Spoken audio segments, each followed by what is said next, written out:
lads, welcome back to a new episode of the toonTALK Magpie247 Podcast. On today's episode, I am joined for the very first time by Steven. How are you doing, mate? Yeah, I'm good, Ian. How are you? I'm very good as well, thank you. A lot better after yesterday's result. But before we talk about yesterday's result, I suggest we have a look at the Champions League because we will be covering both games of Newcastle United in today's episode. And in this week's Champions League, it was a bit more of a disappointing result, shall we say, wasn't it? Oh yeah. Marseille was definitely disappointing. It was following a trend of the previous away games, taking the lead and then sadly losing. Absolutely. Um, you know, Pope's mistake. He's been a good servant, but his mistakes even before the this season. Sorry, Hmm. they used to be infrequent. Now they're frequent. Yeah. Whether that's age catching up with him, whether that's the previous injuries, I don't know. But it's it was the right decision for Ramsdale playing yesterday. All right, I know it was because Pope's got an injury, but Pope's Hmm. been a good servant, but I just don't think he should be number one anymore. Hmm. Um, it's Ramsdale's chance now because Yeah. Ramsdale, if it if he hadn't started yesterday, he would have been, like any goalkeeper would have been saying, well, what do I have to do Hmm. to get an opportunity when the guy ahead of me is making mistakes and I think it's 4 or 5 of the last away games or whatever it was.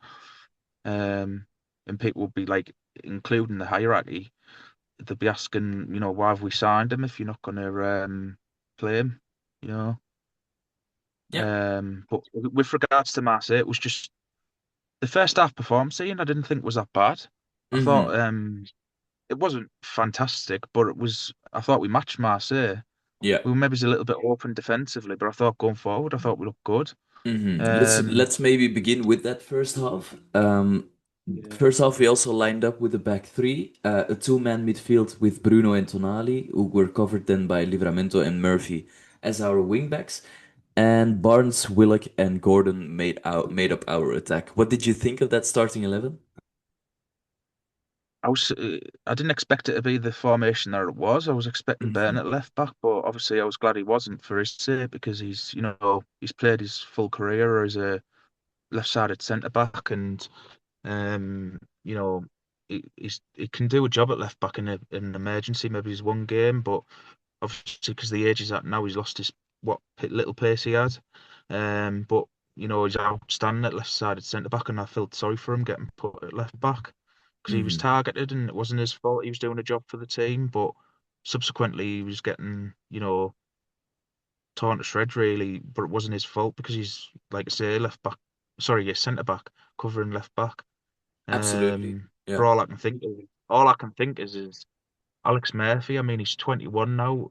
Ian, I mean, if he can't get a game in these Hmm. circumstances, I don't know when he will.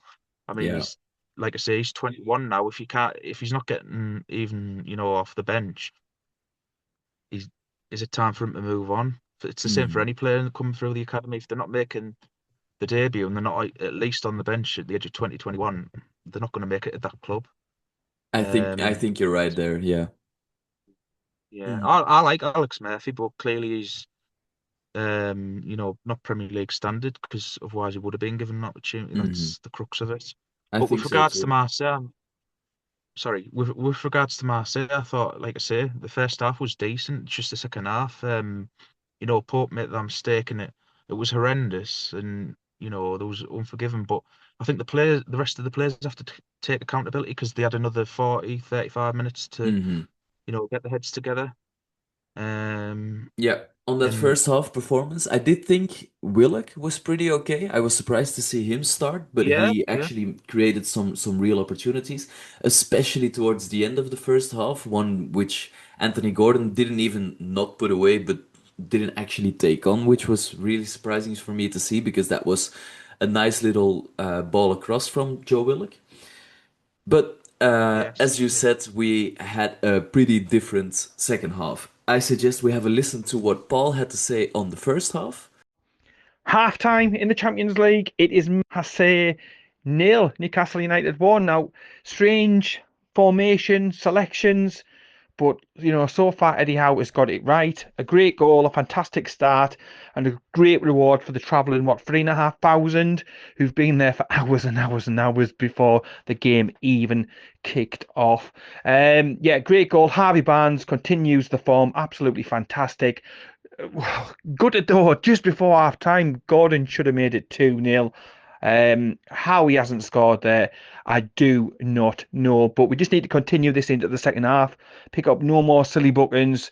We don't want anybody sent off. The only other thing as well, I think that needs to be mentioned is the Marseille player who dived in the box. Absolutely and utterly shameful, trying to, a con job on the referee. But credit to the referee. He saw it a mile off and he booked him for diving. So bravo there to the referee. Like I say, we picked up some daft bookings in the first half, but we've got the crucial goal. We're ahead. Changes in the second half. I expect to see a few, with the bookings that we have managed to accumulate. We don't want to risk getting the player sent off because it is already a difficult task and you don't want to make that any more difficult than what it is. But yeah, more than happy. I think we've played some decent stuff. Willick, much criticised before. I put a post up about him saying, this could be the perfect opportunity, the perfect platform, to get yourself some more games, to remind everybody of what you can do. And I thought he's had a pretty good half, all in all, to be honest. Defensively, we've looked sound, organised. We tried to get the ball forward at every possible opportunity as well. And yeah, long may this continue. Everything crossed. I'll be back with you at full time. And then we came out of the dressing room for the second half and immediately gave away that one goal lead against Marseille, something we have been doing on the road quite a lot of times this season, giving away leads. But you mentioned it before, that Pope mistake for the first goal. I mean, what is he doing there? Why has he come out? Because I actually think Malik Thiaw is doing a perfect job. He's showing the defender, the attacker towards the outside, which is exactly what he needs to be doing. And then all of a sudden, just Pope appears there, and you knew he had fucked up because he started shouting at Aubameyang to try and put him off, but didn't happen. Aubameyang tucks away a pretty nice finish for the equalizer, and just a couple of minutes later, we get caught at our near post for a second Aubameyang goal. And then the 30 minutes afterwards, we had the possibility to come back into the game, but where did you think it went wrong? What did you think was lacking in that second half performance? Just energy. The confidence seemed to take a hit. The leaders didn't seem to, get the side, get the rest of the lads galvanized.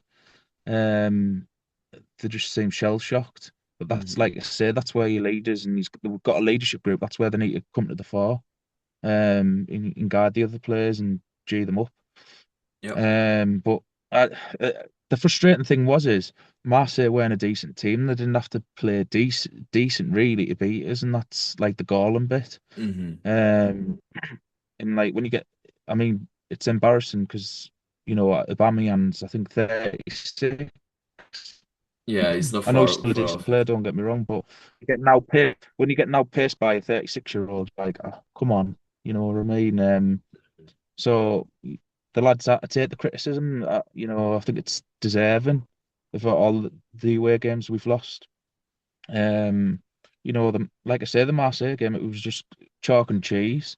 The first half, I thought we were decent. Um, if we could have put another couple of the chances away, 2-3-0, I think we would have won the game. But with regards to Pope's mistake, I mean, he did it against Celtic, Ian. You know what I mean? So Yeah. he's done it like numerous times, like we've discussed. There's a big enough body of evidence to show that, wherever the issue is, there's an issue there because Pope's mistakes were, like I say, infrequent. Now they're frequent. So there's something causing the mistakes to be consistently all the time. hmm So Yeah. whether that's his injuries, whether that's his age catching up with him, I don't know. But there's something. And I like Ramsdale. I think it's time for him to be given an opportunity. Yeah. Um, I you I th know, I agree, mm, especially on the 'cause, Ramsdale and Pope part. yeah, mm, yeah. I mean Murphy. I know a lot of people made we were surprised at Murphy at wing back. He's played that position quite a lot. I mean, under Steve Mhm. Bruce, he played it when we played a back five. Yeah. He played wing back quite a few times. It's not his natural position, but I thought he did a decent fist of it. Mhm. Um, you Yeah, know, I agree and with you I there. think It's that, useful to have players like Jacob Murphy who can fill in that wingback slot when you want to change it up a bit with your formation, like Eddie Howe likes to do quite often. So there's a mm, very useful part to his game because I mean with an engine like Jacob Murphy's, and to be fair, he's also, in my opinion, our most creative winger because he's the only winger who doesn't look to take on the shot himself, if you ask me. So those are just yeah, yeah, really useful traits and traits I can see working really well for a wingback as well. So yeah, I think I agree with you. I like that Eddie's tried that again. yeah. I mean, with regards to Gordon, I don't know what's the matter with him, Ian. Yeah. In the Premier League, he's been horrendous for months. You know what I mean? I mean, I like Anthony Gordon as a player, but I don't know what's happened to him. Mm-hmm. Only he can obviously answer that. There's a player there, he's a decent player, but you Absolutely. know, you can't if he wants to be, the top echelons of players, he needs to be doing it week in, week out, and he Mm-hmm. isn't. I mean, like I say, in the Absolutely. Premier Yeah. League, he hasn't done it for months. I Mm-hmm. mean, I don't know what the stats are. What was it? He hasn't had a goal or assist for 6 or 7 months, quite a I long think. time. Yeah. Yeah, yeah. It's So it's it's I mean, it's when he's getting starting paid to top get dollar, bad. you know what I mean? Mm-hmm. Yeah. I mean, last year he got a new contract. He's got a pay increase. Yeah. So he needs to start earning it. Getting his old form back because it's going to have a ripple effect. Because if he doesn't, he's not going to be playing for England as well. Mm-hmm. Never mind Newcastle. Yeah, I agree. Um, I agree, especially for England with the form that Marcus Rashford has been showing for Barcelona. He's knocking on his door for that starting left wing berth. And for us, I think Harvey yeah, Barnes yeah, has yeah. deservedly taken his place in the starting 11 at Hmm. this moment in time as well, because Harvey Barnes is actually showing up and is performing. Because at the start of this season, especially on this podcast, I have said that I think Harvey Barnes is maybe a little bit too one-dimensional to be our starting left winger, but it doesn't matter when you're exploiting that one dimension you're really really good at, which is cutting inside onto his right foot and being output driven. If the other guy who is competing with you for that left wing spot is just not having any output at all, which is the case in Anthony Gordon's case. But I do have to caveat that by saying I feel sorry for him every single time I see him lined up in the striker role. Because every single time I think we've seen now that this isn't his natural position. We've seen that he doesn't understand what's needed for a striker and doesn't possess the physical attributes of a striker. Yet Eddie Howe consistently puts him there. And I get why he does it. It's obviously because we're waiting for Wisa to come back from injury. But it's still unfortunate for the lad, isn't it? Yeah, yeah. I mean, the thing is, sometimes it can work. You can change a wing into a striker. I mean, Arsene Wenger did it with Thierry Henry. He went to Arsenal as a winger and then went to a striker. But you've got to have that, natural instinct. I mean, with regards to Barnes, I think he plays more as a striker than he does a winger. If we need a striker up front, I don't get why we don't play Barnes because he's got that natural instinct. And Mm-hmm. if anything, he plays more as a striker really than he does a winger. Whereas for me, Gordon plays more as a natural winger than he does a Mm-hmm. striker. Yeah. Yeah, Yeah. I kind of That see what you arguably, mean there, yeah. yeah, because arguably, Ian, Barnes is probably one of our best finishers in the club. Yeah, yeah, I definitely Um, agree with that. Absolutely. And yeah, also, yeah, maybe Anthony Gordon does like to stay high and wide, which is exactly why Tuchel likes him so much. yeah, So yeah, it's actually yeah. I don't really know why Eddie Howe hasn't tried Barnes in the striker role yet. Maybe that is something to look for in the future. Mm, Maybe. yeah, yeah. Uh, Obviously, give him a run of games, probably 9, 10 games, to get the rhythm and the flow. It's mhm, giving him one game up there. If he did, it wouldn't be fair on him. Um, absolutely. he's got to be given like a sustained run in the side to get, Absolutely. like I said, the connections and the rhythm. Yeah. Um, Is there any but other player from Newcastle, firstly, who you would like to touch upon against Marseille? um, it was just regards with the second goal. I'm just wondering, if Shah's and Burns' ages are catching up with him. Probably Yeah. more so Shah. I think so I too. mean, for me, I think Shah's one of the best technical players we've got in the squad, and one of the best ball playing centre halves I've ever seen. But from a defensive point of view, my opinion, he's not one of the best. I Hmm. think his technical and football ability masks his deficiencies defensively. Yeah, Um, but I think but aside from that, like I say, I think his age is coming up to catch him up with him. He's been a fabulous servant, but I was thinking about this the other day, and if you play like Tino, Chow, Botman, and Hall, all of our backups are all the wrong side of 30, yeah. and the veterans, Hmm. Trippier's 35, Shah's I think coming up 34, Burns I think coming up 34. Yeah, the same age as Cher, yeah. So, yeah, Cross I think 31, 32. So we've got no Mm. youth coming through. Yeah, Um, and it's the same with the goalkeeping situation. Ramsdale's the only one who I think's in his mid-20s. I think hmm, Pope, Ruddy, Gillespie, they're all the wrong side of 30. yeah. So, we need to be bringing the average age of them positions down. I agree.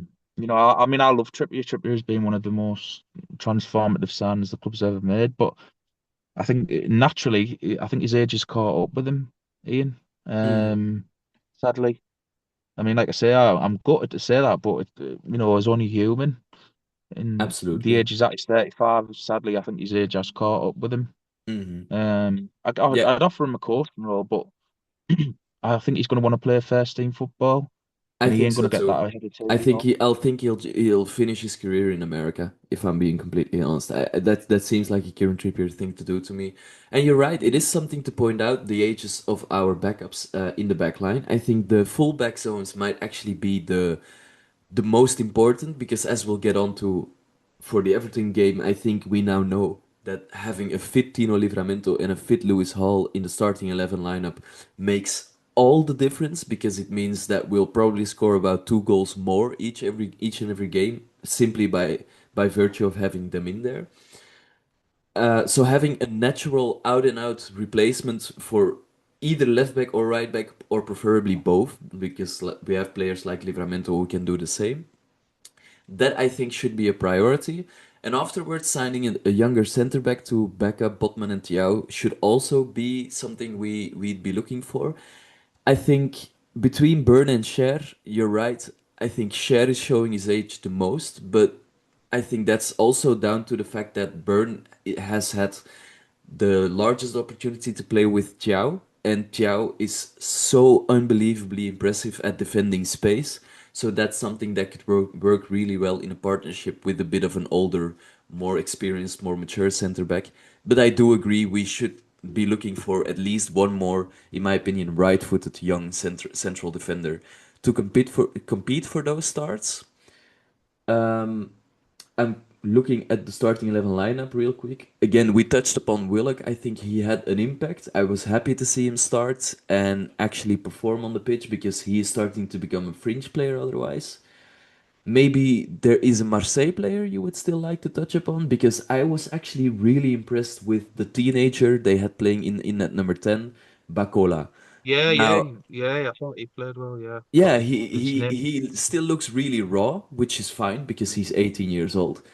But he's impossible to get the ball off of, which is really impressive in my opinion. Yeah, yeah. Oh, definitely. I mean, yeah, Marseille seem to have a lot of young players come through the system. They seem Hmm. have a very good academy. I don't know a lot Absolutely. about it, but from the other night, I know there was quite a few, like you say, teenagers, and they looked impressive. Hmm. I know I really like Roberto De Zerbi. He Yeah, was at Brighton. I really rate him as a manager. I me thought he was too. unfortunately Brighton. I don't think it was to do with his performances on the pitch and the results he got because he did well at Brighton. I think that it was more Hmm. he was didn't get on with the hierarchy. Yeah, he's Uh, quite a volatile figure, which is, I yeah, mean, yeah, yeah. But I think expected for an Italian coach probably. yeah. I think he's a fantastic manager though. Hmm. Um, it- the Premier League, it's missing out really. Characters like that are gold, really. Absolutely, completely agree The with up to you. the Potter, but yeah, I thought that was the most galling thing. Like I say, I touched upon. Hmm. Marseille Absolutely. didn't have to play well to beat us. No, and it is annoying because we have had those games ourselves in the Champions League, especially which we've gone ahead and won.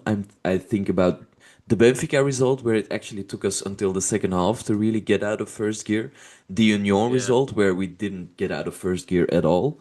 And even against Bilbao, I don't think we played at our particular best no. football either. So that actually only leaves Barcelona, where we consistently played a good game and we lost that game. So Mm. that is quite unfortunate as well. So that's the worry. Like with all due respect to them sides, they're not European powerhouses. I just worry about is when we play Hmm. better teams. You're right. It might conjure up a better performance because we're playing a better team. I don't know, but when you're basing it off the body of evidence we've had so far this season, it doesn't bode well. But hopefully, Hmm.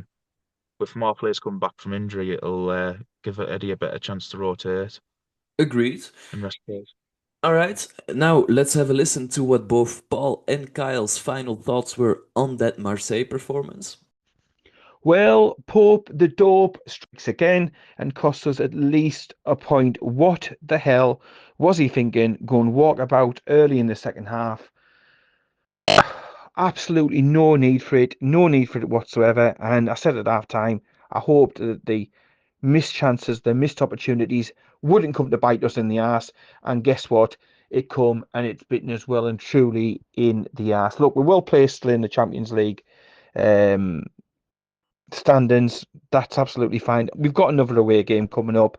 We've still got two away games, one home game. We need to win that home game really to be able to secure passage through to the next round. But in the meantime, we've got to tackle this away form.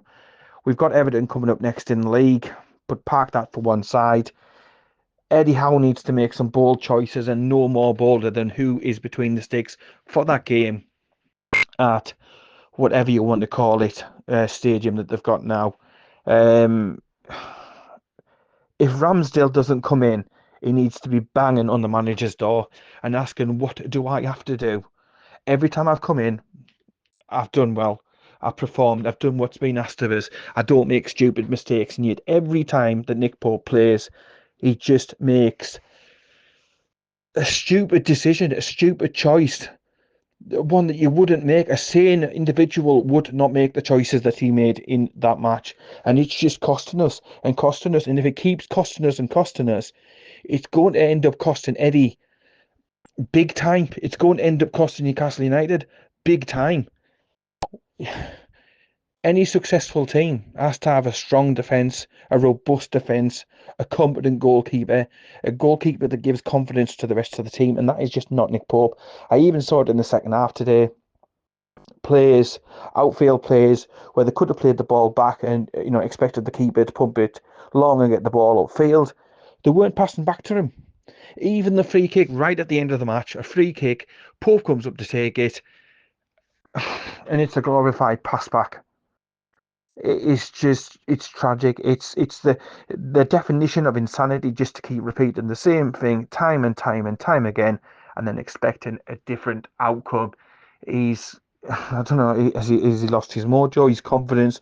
I don't know.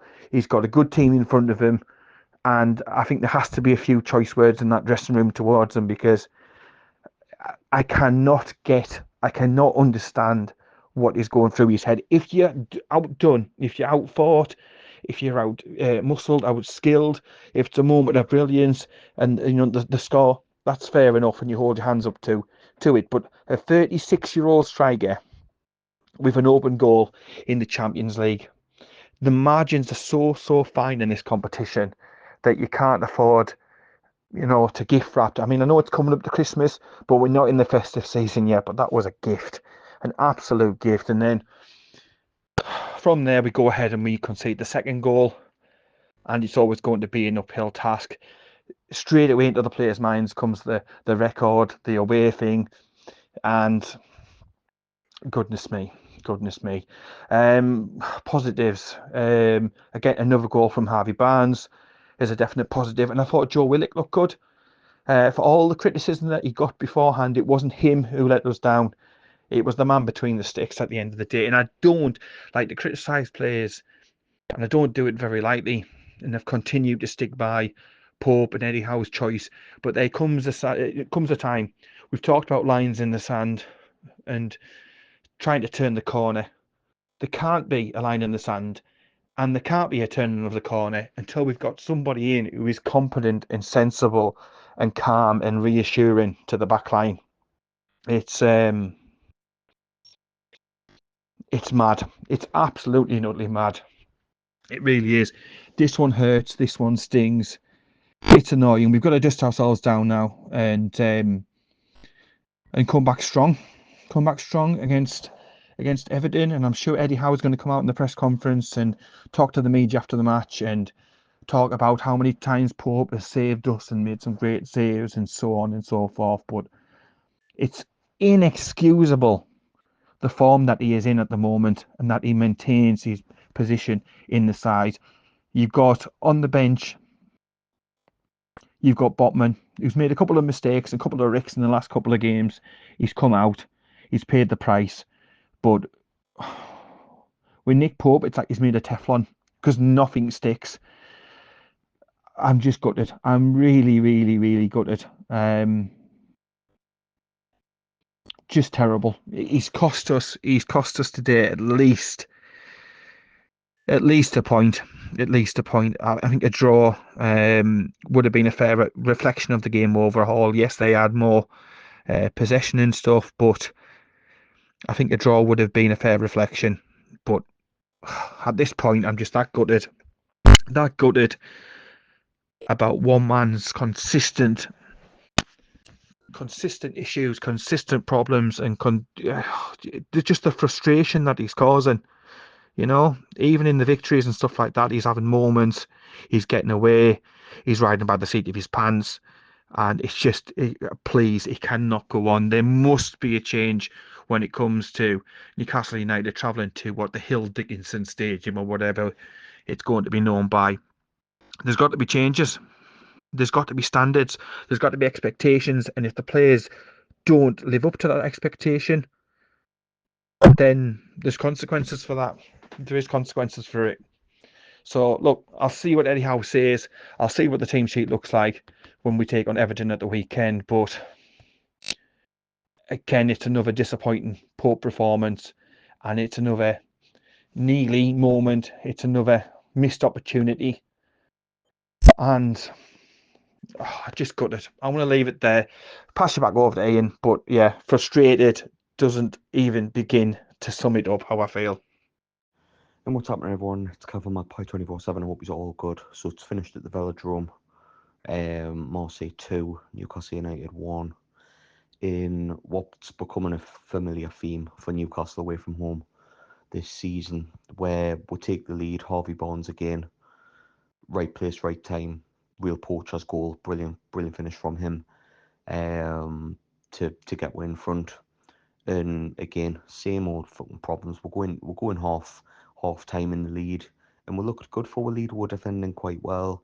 We look good without the ball, and look quite solid. And then they start the second half. The ball goes through, and Nick Pope just runs out to centre forward, loses out about 40 yards from goal, and it's a tap in for Aubameyang. And he had no need to go out of goal because the defender was running alongside Aubameyang and was probably in a position to take the ball, but Pope runs out, misses it, elects to shout at Aubameyang, and that's going to stop him as well. Isn't it? Like, I'm fucking sick of Nick Pope. It should be a finish for him now at Newcastle as a starter, but we all know it won't be because Eddie's favourites always get starts. Eddie's favourites always get in the team regardless, and that's now his fourth mistake that's led to a goal away from home in the last 3 games, yet it won't even be a consideration for him not to be in the team at the weekend at Everton. And I think that's a fucking disgrace, because we played so well in the first half defensively, and we were doing the away job that we needed to do. We got a goal, we hitting them on the counter. It was looking good, and he throws it away by being a fucking reckless goalkeeper and just dangling out of his goal like a fucking idiot, and making an error which has cost us a result today. Because as bad as we've been away from home this season, we deserved a point at least today. Barring that 5 minutes in the second half, I thought we controlled Marseille's attack very well defensively, and Burn, Hall when he came on, Tino, Chow, they all had good performances. And then obviously you've got Pope making mistakes like that, which put them in a spell of 5 minutes where they were really up for it, and they've managed to beat win that 5 minutes. And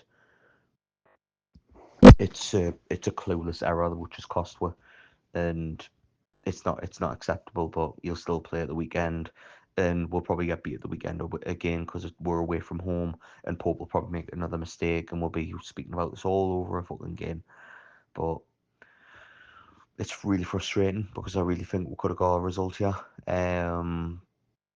As intimidating as the atmosphere was and stuff, there was opportunity for winning this game, and it's just a real frustration that it's another away game where we don't come away with anything, and it's just like it's really poor. It is. And obviously going into the after beating Manchester City at the weekend, feeling like it's a real turning point and the last big hurdle for these players before you can say we can turn a corner is winning that away game to get over the hump. And just stupid mistakes like that, man. It's just costing we, and it continues to cost we.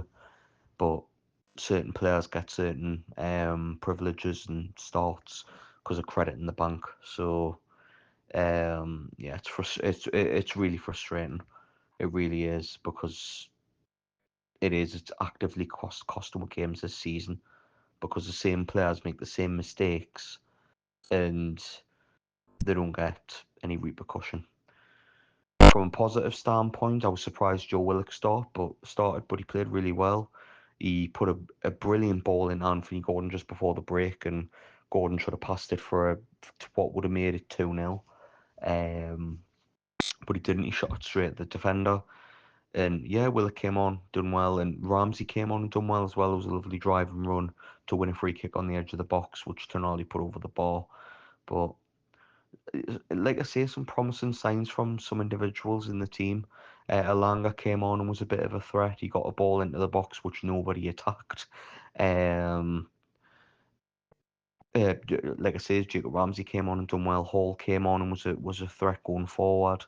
As when we went to a back four, and Walter Mara came on and was a good focal point. And linked up well with Alanga. Barnes again, 4 goals in 5 games. He's looking really on it this season.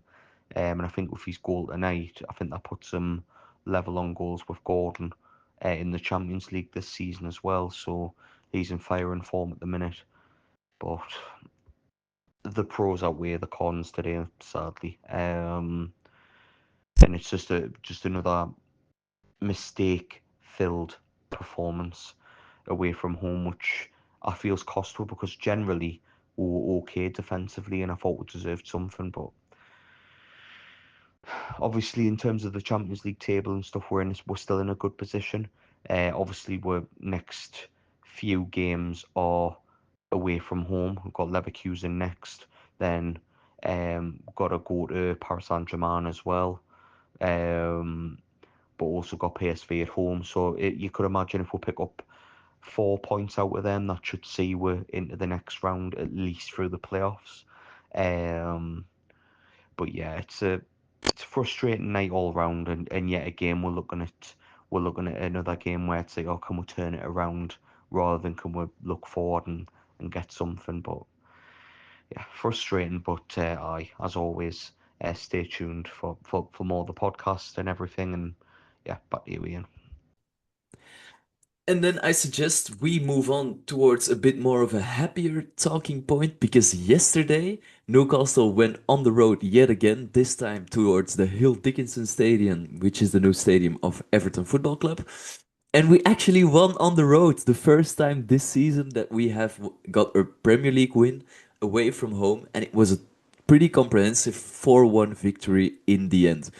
A brace from Malik Thiaw, a goal from Nick Woltemade, a goal from, who am I missing out here? Lou Uh, Smiley. Louis Miley, yes, you're very right. And then a consolation goal for Everton, which was actually a pretty good finish from Yeah, really good. Kiernan Dewsbury Hall. What were your thoughts about the starting 11 going into this match? But before we actually do so, let's first hear from Paul and Kyle, who also gave us their pre-match thoughts. So, team news is in, and a couple of big decisions made by Eddie Howe. Some of them not really through choice but necessity. Nick Pope is injured, so he sidestepped the whole Nick Pope circus and question and favourites and that sort of thing. And in comes Ramsdale, and what an opportunity! Let's hope he plays an absolute blinder, a great game, confident throughout, keeps a clean sheet, and really puts the pressure on Eddie Howe with regards to when Nick Pope comes back to give him a real decision to make. So that was the main headline one. Tonali is rotated and rested from the off. I think that's probably wise. He's played a lot of football recently. So it's Tonali's turn for a rest today. He drops to the bench, and in comes Miley to play in the pivot. Joe Linton hopefully will have another great game after he had a really stellar performance against Manchester City. He is in the middle alongside Bruno, who we need a captain's performance from today. We need him up and around and supporting Nick Woltemade up top. Elanga comes in. Yes, the Swedish, the Timu version of Orbitan at the moment. I hope he comes in and has a stormer because he's a likeable lad. He's got loads of quality, loads of skill. He's got assists in him. He's got goals in him. We just haven't seen it at Newcastle United yet.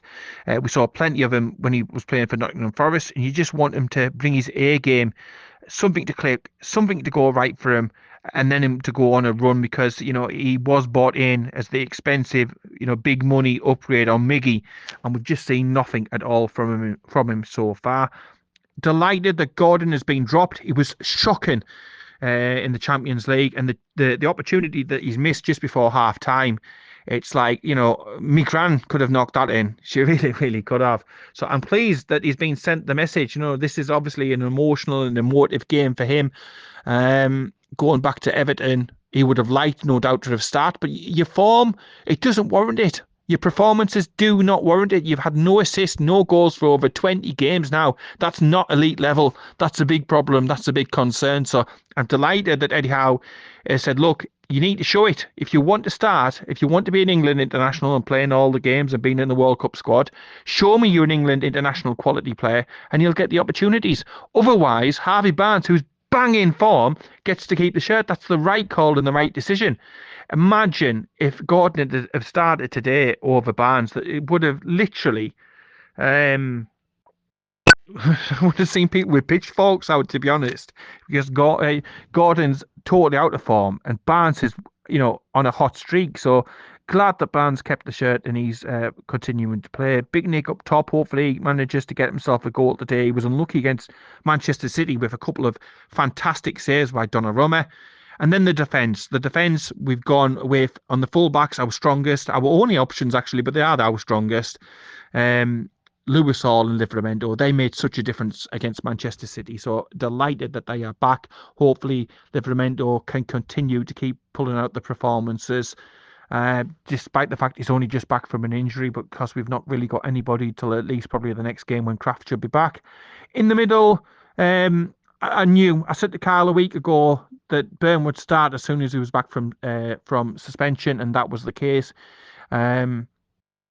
Again, playing out at fullback, but for this game, he's back into the centre-back positions. That's his best position, no doubt about it. I love Dan Burn. He's had a bit of a mare at full-back, but he's doing a job at the end of the day. And for what he did at Wembley, the important goals that he scored for us, and the fact that he wears his heart on the sleeve, he really does play for the badge.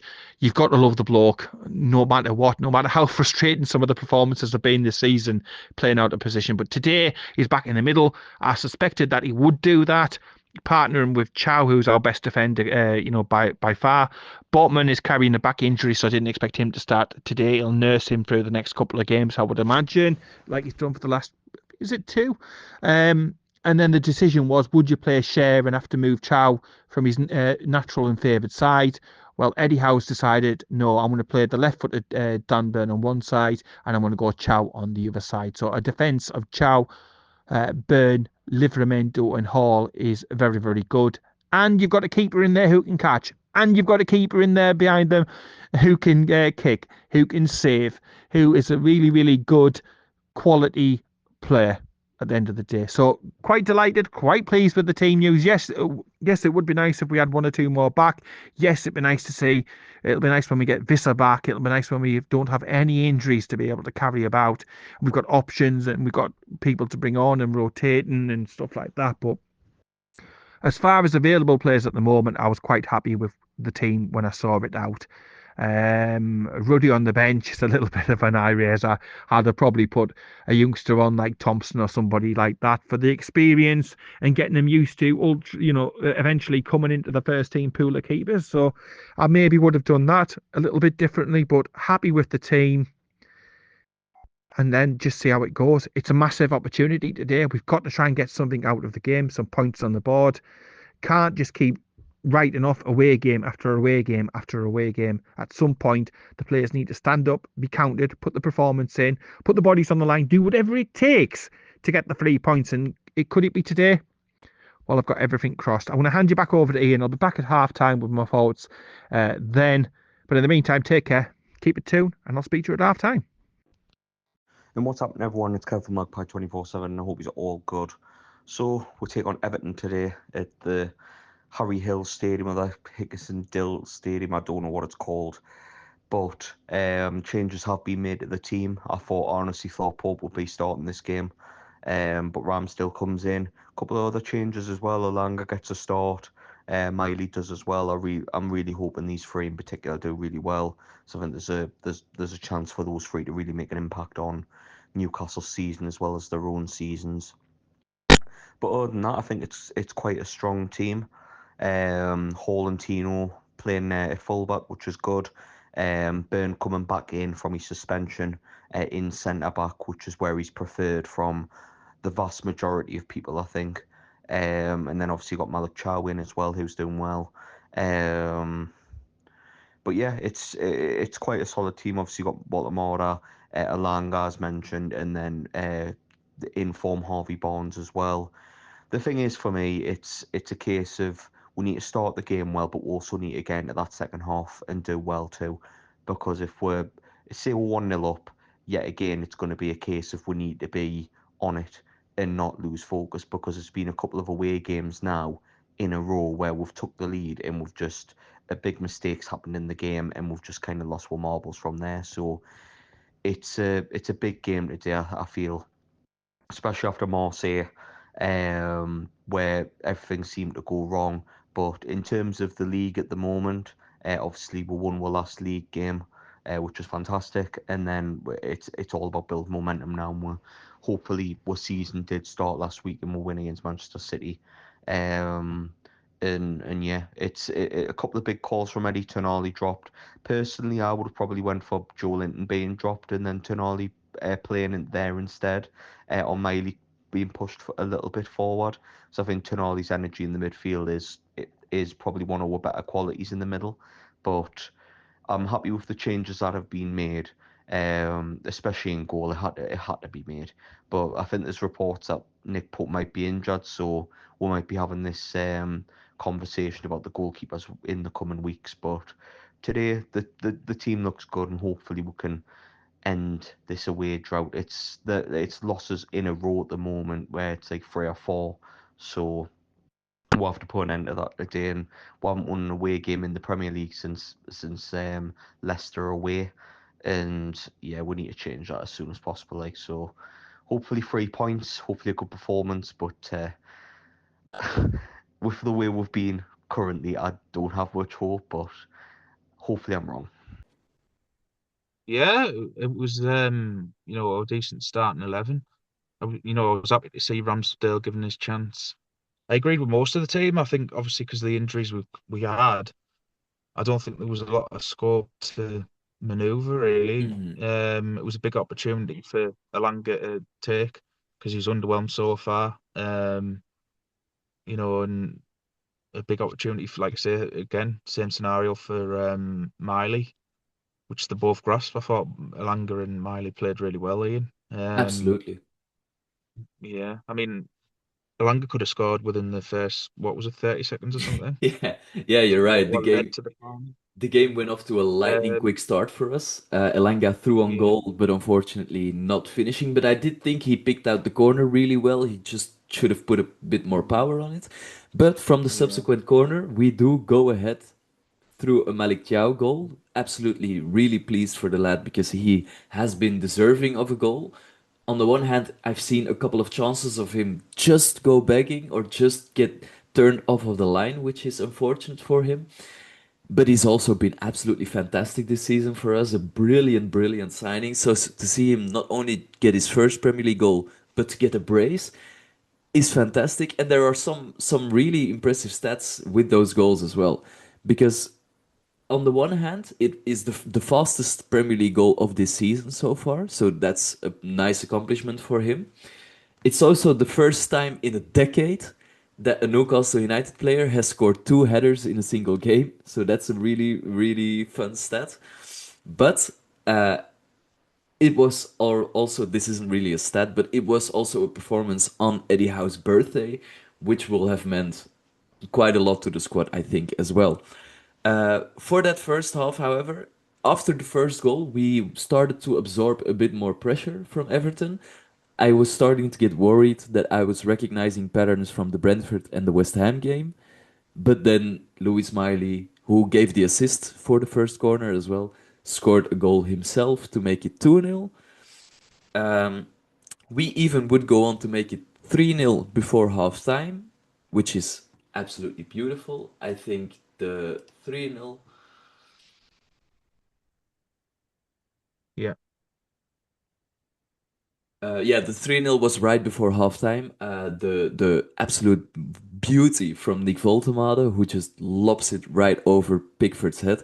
Pickford, who also didn't look really good for Lewis Miley's goal because that went in through his legs, which is, I mean, Even it's better it was against Pickford, Ian.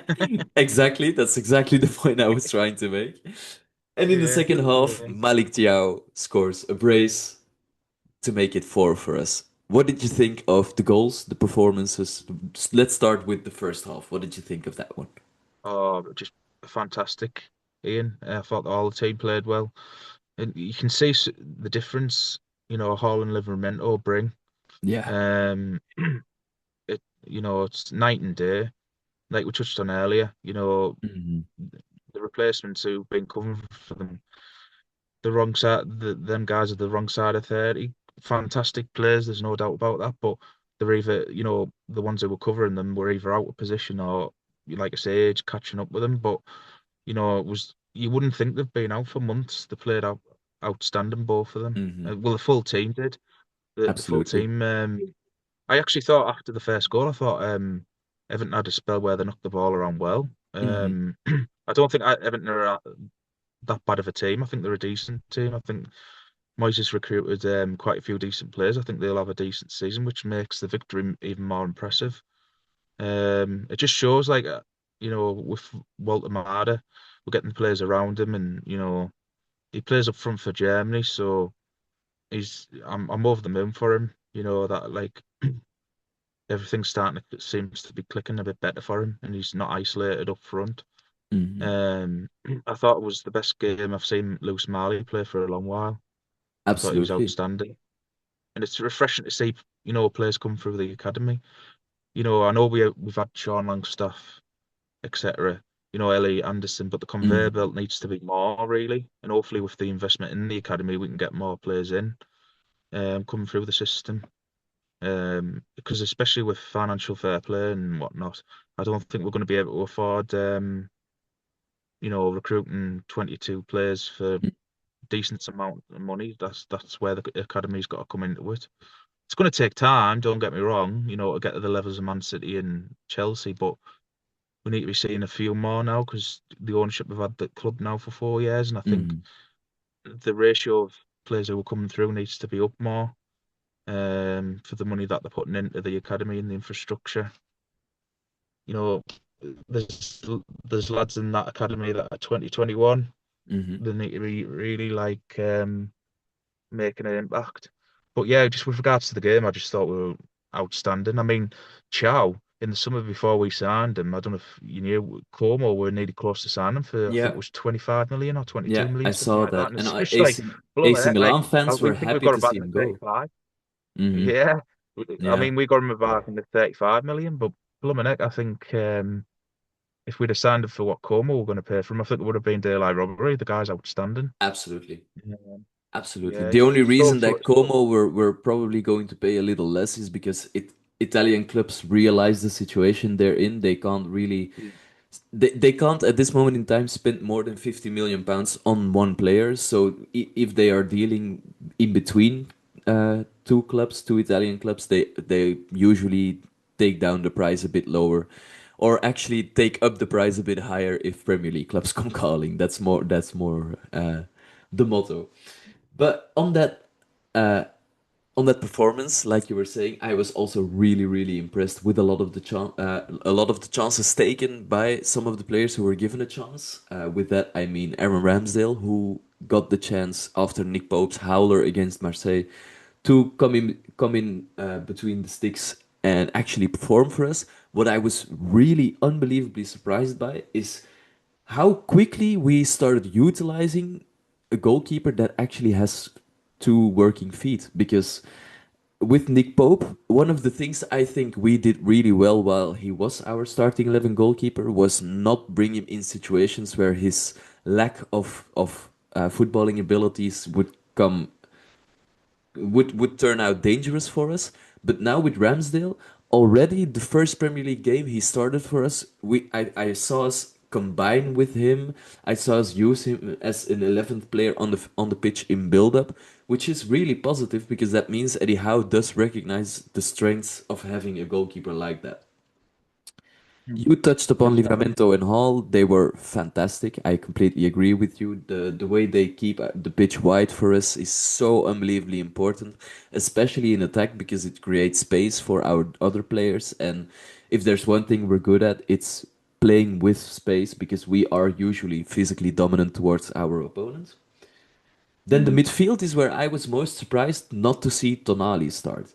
I'm absolutely over the moon for Louis Miley because I really do rate him and he was fantastic yesterday, a goal and an assist. But other than that, I had some stats for Louis Miley here on my phone prepared for this game. So this is against Everton. Louis Miley completed 54 out of his 56 passes. He won possession 8 times, made 5 crosses, won 3 out of 3 of his duels, had 2 touches in the opponent's box, 1 shot, 1 goal, 1 assist. Those are absolutely phenomenal stats for any sort of central midfielder.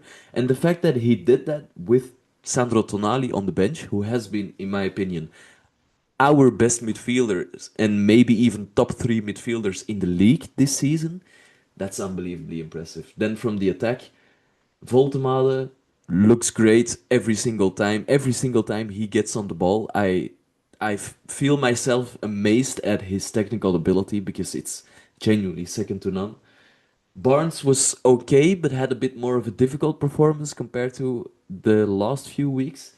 And then Elanga actually had his first good performance in a Newcastle shirt in England, in my opinion. I don't know if you would agree with that assessment. Yeah, definitely. Yeah, it was, you could start to see why we paid 55 million for him. Absolutely. It was definitely his best game for us, definitely 110%. Hmm. And hopefully he can just keep it up now. You know, Yeah, get that's the get a run important of part. games and get the rhythm going. But it was lovely to see. Hopefully he'll get the confidence from that Absolutely. performance. Because you see Elanga's name on the team sheet, and the first thought, or at least the first thought I had, was Jacob Murphy doesn't necessarily deserve to be dropped because he's been pretty good for us and pretty No, important for us. But if you have as many great players as Eddie Howe does at his disposal at this moment in time, you kind of have to rotate. And you're also, if you're Anthony Elanga, never going to displace Jacob Murphy if you're not getting any first team opportunities. So I like how Eddie Howe has rotated in this game, and I think it went really well for us. I suggest we listen to I think what Murphy's been Paul's. carrying an injury as well. Sorry, Who? sorry. I think Murphy's been carrying an injury as well, a Oh, calf injury or yes. something. Okay, Yeah. yeah, that would also go some way to explaining why he didn't make this game. I hope then it's not too serious because he is still a really, really important player for us, especially with that creativity. I think when it Yeah. comes to the lower whipped cross around the defense, I think there's not many players in the Premier League who are better at that particular cross than Murphy is. No, no. I think he's definitely one of the best. The Absolutely. job Eddie's done, again with Murphy's been fantastic with a lot of players, Yeah, but with yeah. Murphy and probably up there with Joe Linton, for the turnaround, it's fantastic. hmm Um, Absolutely. you know, I'm you're preaching to the choir there, like absolutely love Murphy. Mhm. I even thought under Steve Bruce, I thought he was decent, but I think he's got that consistency now. Yeah, Um, the thing is with especially when we played under Steve Bruce, I thought a lot of our team usually got to 2 out of 10s, 3 out of 10 performances, and with Jacob Murphy, the very least you had to say about him is it was always at least a 5.5 to 6 out of 10. Because definitely, one thing you can't say about Murphy is he leaves everything on that pitch, yeah, everything, and that's yeah, that's unbelievably useful. yeah, definitely. Yeah, it helps he obviously supports the club, but even if he didn't support the club, I think you know still leave everything on the pitch because hmm it's a testament to the man himself. He's fantastic. His Absolutely. attitude, you can see why Eddie loves him. He sticks to instructions hmm to the letter. It must be a manager's dream. Yeah, and I think Um, there's just one player or two players in the league who over the last 15 months have more assists, which is insane. It's genuinely insane. So, yeah, Jacob Murphy, I'm all here for it. Long may it yeah, continue. yeah. Now, let's listen to what Paul's thoughts were on the first half, so at the break of the Everton game. Half time, and well, oh well, oh well, just what the doctor ordered. It's Everton nil, Newcastle United 3. They've only lost one game, I think, at this new stadium since they moved into it. But Newcastle United are well on the way to getting a victory today. It would be criminal. It would be unthinkable to think anything else but 3 points from this moment on. Ramsdale, for all the talk about goalkeepers beforehand, hasn't had a single thing to do. The defence has been fantastic, sharp, concentrate, laser focused, absolutely perfect. The two fullbacks just add a different dimension to this Newcastle United team. I thought Miley has been great. Alanga, fantastic, the best that we've seen him so far. There's no doubt about that whatsoever. And Newcastle United, look, we've defended in numbers when we've needed to, but we've looked razor sharp on the counter attack. We broke with speed and purpose, lots of passing, long range, short range, one touch, two touch. Miley down in the pivot in the team, a lot of responsibility, but has looked great. His set pieces have been on point as well. And yeah, just absolutely and utterly over the moon. Malik Chow getting his first as well is brilliant. And just before, I mean, I thought it was great going in 2-0, obviously after the Miley goal as well, which I'm buzzing for the lad. Young lad, he knows what it means. I got a little bit of fortune definitely with it, thanks to Pickford and those little tiny arms of his. But I am delighted for him. And then Voltemade, unbelievable. What a finish, what a play. What a performance in that first half. And Newcastle United, very, very good value for the 3-0 lead at that time. Oh, my word. If this is what happens when you take Pope out, take him out for the rest of the bloody season, man. This would take the pressure off loads. This would hopefully be the corner getting turned domestically. You're talking about Manchester City at home, getting a victory there and possibly a victory here away against Everton. Brilliant. Hopefully, it's a sign of the fact that the lads are just picking up form at the right time ahead of some crucial, huge, massive games coming up. None so bigger than obviously the derby that's coming up really, really shortly. But I'm not looking too far ahead. I'm not counting the chickens before they've hatched because I've seen too many Newcastle United performances over the year where games can change. But this one truly shouldn't. If we play like we did in the first half, then you think it would be a case of us trying to add a fourth or a fifth, possibly. I'm in dreamland. I'm delirious. I'm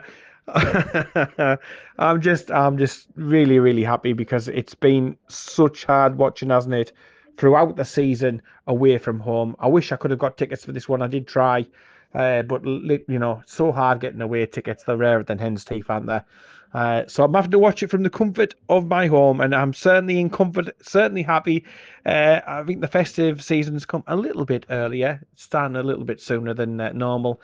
Last day of November coming up, but yeah, fingers crossed we hold this out. We look to increase the scoreline in the second half, and we're talking when I come back to you at full time about 3 points and Newcastle United looking up the Premier League table.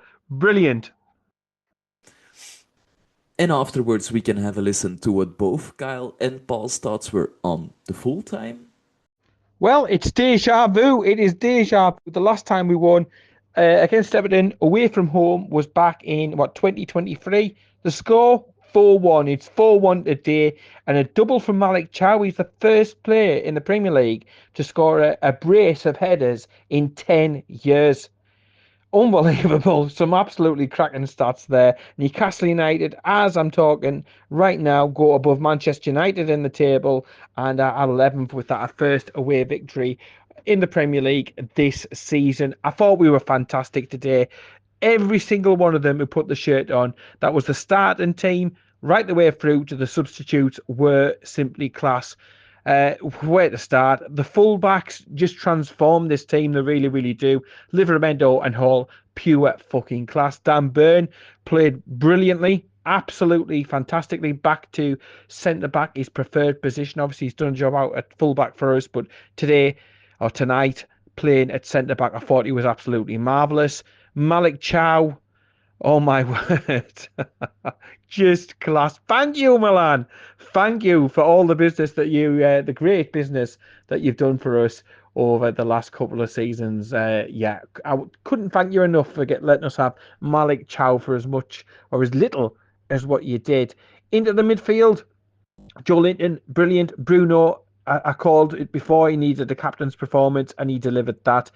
But I tell you what, man of the match could arguably be Lewis Miley.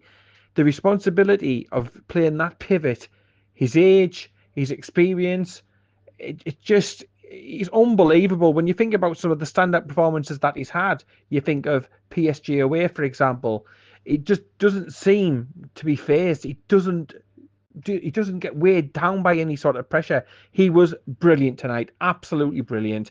Obviously come in so that we could rest Sandro Tonali. And then from outside, Alanga gets an assist, has a performance, puts the shift in, his best, as I was going to say in black and white, but in green. And then on the other side, Harvey Barnes was a danger again throughout. And Nick Voltemade, what a beautiful, absolutely sexy as goal as well. Just an absolute perfect performance. Literally a complete and utter perfect performance from the lads today. Obviously, Lewis Miley getting a goal, a double from Chow and Voltemade as well. And that is a perfect Saturday. And now, I talked about on the podcast last week how, could last week's result, the Manchester City game, be the turning point in the season? Well, 3 points there. 3 points on the board from a difficult away game as well. That's only their second defeat at the new stadium. for Everton. I think it was Spurs who got the other one over them as well. But it was a massive, massive pressure situation for our season, the campaign, for Eddie Howe, the lads, and they delivered and then some. Aaron Ramsdale in goal. Yes, he did concede a goal, but I thought he looked really, really confident throughout. Even just launching the ball forward, it was great to see, a goalkeeper commanding, getting the ball, a long kick, and nearly, several chances, several opportunities to attacking players to be into the box. They weren't just sailing out for a throw in for the opposition. There was purpose in what he was doing. His command of the box was good. He didn't need to make many saves because the defence in front of him was so good. But I just feel that when he plays, and I've said this before in the League Cup games, the rest of the defence push a little bit further up because they have that confidence in him that he's not going to fumble one in, he's not going to drop one in, he's not going to go walk about and be caught out. So the difference is immeasurable. And, for whenever Nick Pope is back, it is going to be a big decision because if Ramsdale can keep this form up, you cannot take him out of that team. And Pope will have to sit patiently and wait for his opportunity, much like what Ramsdale has had to do as well. But yeah, starting 11, brilliant. Substitutes, fantastic. Did a job, did a role. It could have been more. It should have been more. It could have been 5, 6, 7. Easy. Absolutely easily. But look, we'll take the 4 and we'll move on now. 2 home games at St James's Park, and it is a real opportunity now to get some positive momentum going, building forward and getting up this Premier League table and trying to look to the top 6, the top 8, somewhere around there to be, perched in as we go through this busy Christmas schedule that we've got in front of us. But I am absolutely and utterly fucking delighted. We've won in the green kit. We've won in the green kit. Let us celebrate not only 3 points, not only the monkey foul back for the first away victory of the campaign, but the fact that we have won in this green shirt. And you know what? I'm not some sort of fashionista or out like that, but I'm been wearing my green shirt all day today as some sort of, I don't know, defiant type standard that I took. But I'm wearing my green away shirt. Newcastle United have won in the green away shirt, and we're up to 11th. It finishes full time at the Hill Dickinson Stadium. It finishes Everton 1, Newcastle United 4. Get in there. And it's full time, and Newcastle United win an away game. Let's just say that again for the people in the back and for the people of hard of hearing. Newcastle United have won an away game. Wow, I didn't think I'd be saying that this season, at least the way the last few away games have felt, I tell you. But wow, I mean, what a refreshing performance that was. It really was. We had the game done and dusted by minute 1, quite literally. Straight away, we'll get the ball into Walter. He plays in Elanga. I mean, Elanga, who needed a big performance tonight, and by God, he did. He played well for the 70 minutes he was in the game.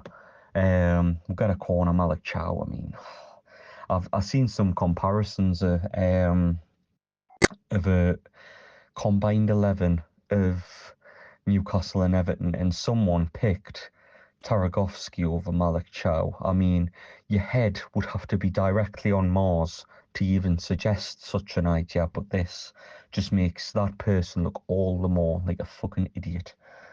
With that opinion, as Malik Chow puts 2 past Everton today, 2 bullet headers and a fantastic performance and man of the match as well. But yeah, it's a really good performance from Newcastle. It's nice to say.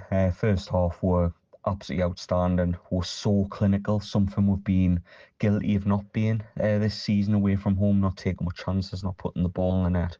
But yeah, we're fantastic, weren't we? I mean, a brilliant ball in from Lewis Miley for the first goal, and then he gets one for the second, goes through little arms and into the net. So yeah, it was a fantastic performance from Miley, and I think he's made a real strong case to stay in the team for sure. But yeah, and then the third goal. Oh my God, I love the third goal. I love everything about it because Ramsdale gets the ball, quick as you like, distribution straight to the fullback. The fullback gets it to Elanga. Elanga's already clean through, beats Milianenko for pace, gets the ball into the box. Walter Mora, What a finish! Oh, it's a thing of beauty. It really is. Like, he has all the time in the world, and he just lobs Pickford. I mean, if he had normal size arms, is he catching it? I don't think so. But it's a beautiful goal, and it's my favourite goal so far this season for sure. In terms of just being so direct and so clinical and so what we haven't been this season has to be said, but a really enjoyable performance from Newcastle, that first half in particular. And then obviously we're getting to the second half, and it's all about trying to consolidate and trying to look after it a little bit. And I felt like we did that. At times, Everton tried to get back into the game. I think they had a chance ruled out offside, hits the lad's arm. And then they score a good goal through Dewsbury Hall. But then, but obviously we get another goal through Malik Chow as well. So it kind of put the game to bed. And then obviously bringing on Shea, bringing on Anthony Gordon really late on the game, and Sandro Tonali as well, just to see the game out was good to see. And it's nice to see we're back on the winning form away from home, especially with what we've got coming up in the league. But yeah, we've got 2 wins on the bounce now in the league, which is great. We've got Tottenham. As I record this, they're currently 2-0 down at home to Fulham. So it's a game where we need to be on it again, and then we've got Burnley at home. So the next couple of league games are both at home. So it's a real opportunity for Newcastle to really kick on and really start to make an impact on this season. Um, Obviously Marseille aside, with the performances and the wins and losses and stuff, but a real chance to really get in on it in the league. But yeah, it's a good start. Obviously getting a good win against Man City, and then breaking the away hoodoo that we've had, especially scoring first and overcoming a couple of those hurdles. And the players that came in today to start, Dan Burn at centre back. Never had a problem with him at centre back. It's always been as the left back I've had a problem. Tino and Hall were excellent again at full back. And then in the midfield, Lewis Miley came in. I thought he was absolutely excellent. We looked so much better in possession. We look a bit sloppy when we don't have Miley on the field. He just gives with that bit of control I think you need in a game like that. And because of that, I can see him starting more games just to give away a bit more possessive control in the middle of the park, or possession control. And then your front three, Langa probably had his best Premier League performance today. He worked hard, and he caused chances, and he caused problems as well. And I think if he can build on that, we've got a real player there for sure. And then obviously Barnes and then Walter as well. So everybody seemed to have a good game today, and a cracking result, a really good result. I was worried about this one today, felt negative about it going in, but really pleased with the result. And obviously kick on to Tuesday now, and hopefully we can build on this even more and climb that table. So aye, finally nice to speak to you about a win in the Premier League. So I'll give you back to Ian, and I'll catch you later, everyone. Bye for now. Or after the full-time whistle. And that leaves us an opportunity to talk maybe a bit more in depth about the goals for starters. 2 headed goals from Malik Thiaw. I also have some match stats of Malik Thiaw's against Everton, because I think if we're talking about a man of the match performance, it is between either Malik Thiaw or Lewis Miley for me. Malik Thiaw had a 92% pass accuracy. He won 86% of his aerial duels, which was 6 out of 7 aerial duels. He got a 60% accuracy on his long balls, 3 out of 5. He got 6 defensive contributions, and both of his shots on targets turned into goals. So again, really, really impressive stats from him. Like you said, I think we absolutely scammed AC Milan for him. He is already looking like a 70 to 80 million pound defender, because, I mean, like I said, he defends the space unbelievably well. His physical attributes are there. Voltemade was joking about it yesterday, but I actually think Malik Thiaw is really underrated at heading the ball, especially when we are being attacked, or our box is being attacked. But he's really fast, he's intelligent. I love Malik Chow. As for Lewis Miley, this was one of the performances that cements Lewis Miley's chances of becoming the third cock in that Eddie Howe midfield for the rest of the season, in my opinion. Especially if we Yeah, don't look to sign an experienced creative midfielder or bring in a creative midfielder like K. Smith from AZ, who is going to need time to bed in and get used to English football. I think we might see Lewis Miley make a lot more minutes this season. And if it's minutes like they were yesterday, I'm very, very ready for it. oh, definitely, yeah. I mean, I know there was a report in the Telegraph, I think it was. They were saying Crystal Palace is after Willock. Yeah. Um, you know, would use Willock, selling Willock, sorry, Palace to fund Smith. I mean, I've never seen this, this I'm gonna be guy. I honest, mean, I live in Belgium, so I watch a lot of Belgian and Dutch football. I would, because yeah, I genuinely yeah, think K. Smith is special. He's yeah. unbelievably special. The Dutch national team coach, Koeman, he's compared Smith with Pedri, which isn't necessarily helpful for such a young kid to be compared with those kinds of players. But the thing that really stands out to me was that K. Smith heard about that comparison, laughed, shrugged his shoulders, and then got onto the pitch for AZ to give a absolutely 10 out of 10 performance yet again. This kid glides over the pitch. He's a joy to watch with the ball at his feet. Yeah, I would love for us to be signing K. Smith because that is I the mean, kind of signing we should be looking to make. yeah, definitely. I mean, with regards to Willock, I think, he's a decent player, but for me personally, I don't think he's good enough to be playing for a side that are challenging for you, but especially for a side that's challenging for Champions League Hmm. like us. I think he's a Premiership player, don't get me wrong, but I think probably mid-table, but there's a few in our squad who like, you know, Yeah, look they're at at that level of, Longstaff tearing it up for Leeds at this moment in time. He's been their player of the season so far, yeah. and I mean, yeah, yeah. Lascelles probably falls into the same bracket, Ian. Quality centre back, Premier League centre back, probably isn't at the standard of a side challenging for Europe, which is no shame, probably absolutely. mid-table, the same as Willock upon. But there's, Hmm. I think there's a few in the squad, the backups. I think they've come to a natural end with the club. They've been fantastic servants. You know, it, Hmm. it's time to refresh the squad, especially the underbelly. Yeah. Like we say, Willock, Longstaff, Pratt. You know, Hmm. Lascelles. Yeah, I think Lascelles could be a really Few of the interesting center back for one of the promoted sides next season because, for example, Coventry are now 10 points clear at the top of the championship, so they'll probably be back next season. I think he could be a quality pickup for them on a free. I think he'd do well for like a side like Brighton or Crystal Palace, in and around mid-table in the Premier. Even last night opponent Everton, you know, Yeah. when they're Yeah, Everton another could use mid-table some club. different center backs as well with Yeah, Jared yeah. Branthwaite consistently struggling for fitness. Mm. Absolutely. Is there any But other Newcastle player you would like to highlight from the Everton game? I mean, let's really quickly talk about that unbelievable lob from Voltemade over Pickford. What a yeah, finish. What a player.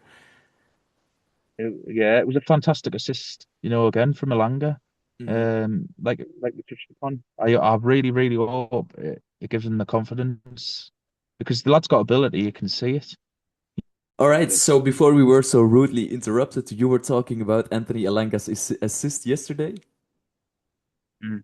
Yeah, I just like I say, hopefully the assist and the chance he had in the first couple of minutes, you know, the performance in general, sorry, that can be Hmm. the barometer and of his performances and above all else, give him the confidence to believe in himself more because like I touched upon earlier, he's got the ability. It's just he's got to believe in himself.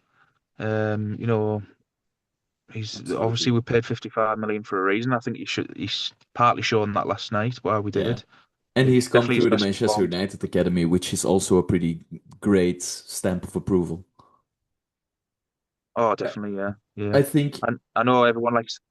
Sorry, I know everyone likes to ridicule Man United, but I think that the produce their academies is it's absolutely. decent. Yeah, Yeah, it really is. yeah, Um, yeah, I think especially the part about it being a very, very big opportunity for a lot of players yesterday. Elanga, Lewis Miley, Ramsdale, even Byrne, who is now having to compete with Botman for starting 11 place.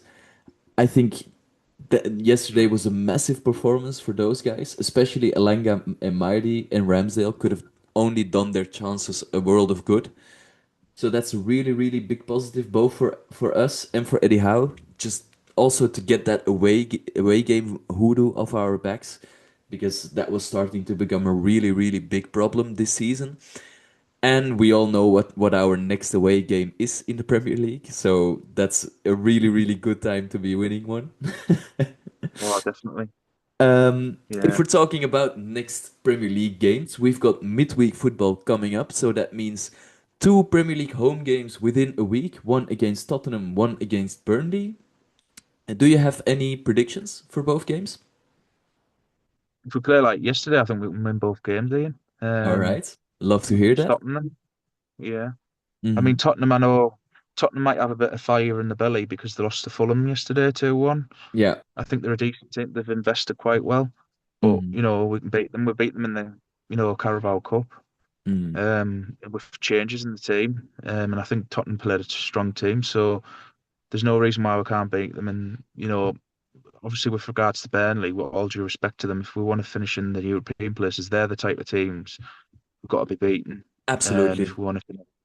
Yep. As for Yeah. the Spurs result, I agree. We should be capable of beating Spurs. We've done it before this season in our own stadium as well, because the EFL Cup was at St. James's Park, if I'm not mistaken. Yeah. I was at it. Yeah, I went to The the game. only Yeah. the only unfortunate thing is that Tottenham surprisingly have been worse this season at their own ground than away from home. So that's surprising, but I think we are a lot better at St. James's Park, so I would always prefer a fixture there. Tottenham Newcastle, or Newcastle Tottenham in this case, is at this moment in time the third fixture when it comes to all-time goals in fixtures. So there's always goals in this, so it is a really fun game to look forward to.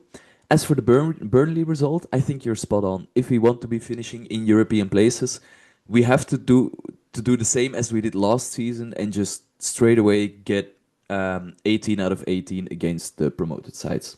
We can't already this season because of the draw against Leeds, which is frustrating as hell. But then we need to get just maximum points from now on against the promoted sides because we'll be facing Leeds at home, which we need to win. Burnley, we still got home and away, but Burnley are the only side, according to underlying stats, who are close to how bad Wolves are at this moment in time. So we have no excuse to not win that game at all. And then the other promoted sides, I mean, is a side that we all want 6 out of 6 against, isn't it? Oh, definitely. Yeah. Yeah, definitely. Like we Fantastic. say, I mean, if you want to finish in the European places, with all due respect to them promoted teams, they're the teams you've got to be beating, especially at home. Mhm.